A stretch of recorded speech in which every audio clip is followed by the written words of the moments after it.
We're going to get straight into this with the big question. Can Mercedes match Red Bull after the summer break? I want to know what you think. I want to hear your comments down below. Let's take a look at the facts.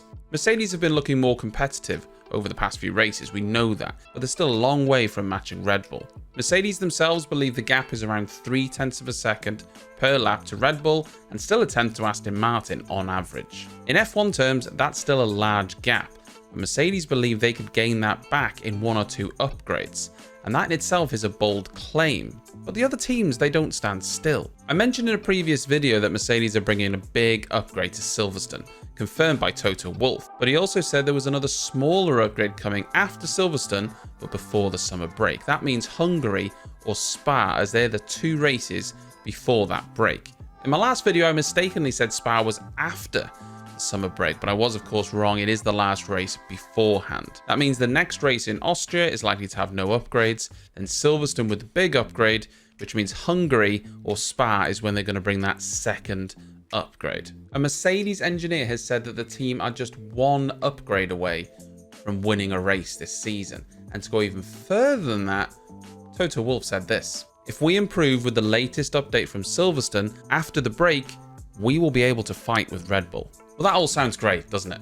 Having a team being able to fight Red Bull is all that we really want, whether that's Mercedes, Ferrari, Aston Martin, or whoever. But is it likely?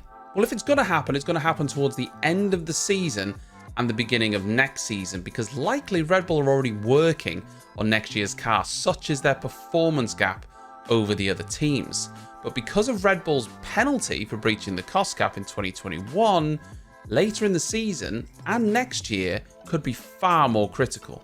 As we know, last year Red Bull breached the cost cap, but it was for the 2021 season. We were just hearing about it last year. And one of the penalties they received was a reduction in their wind tunnel time and CFD allowances. Starting on June 26th, Mercedes will have 900 hours of wind tunnel time, as they currently sit second in the Constructors' Championship. And the allowance for teams is based on their Constructors' standing. At the beginning of the season, your allowance is based on your position from last season, and it's then updated halfway through the season based on your current position at that point.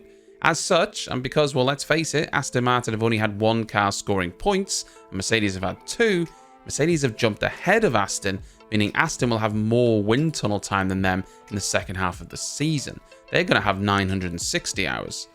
Ferrari will have 1,020, but Red Bull will have 756, which also takes into account their penalty. This will potentially impact them in the later half of the season, especially if the other teams start bridging the gap, but potentially for next season as well. However, considering they already have such a good car, I'm not sure it's going to affect them all too much. Speaking of the cost cap, Mercedes are not worried about it. Despite bringing a big upgrade already at Monaco, and they're planning another big one for Silverstone, Toto Wolff says they're well within the budget cap this year, and it's not going to affect the development on the W14 for next year. In fact, he says that they're simulating a lot of things. This is what he said: "It's not that we're building stuff, it's more what we are simulating. And that is not measured in money, it's teraflops or wind tunnel hours.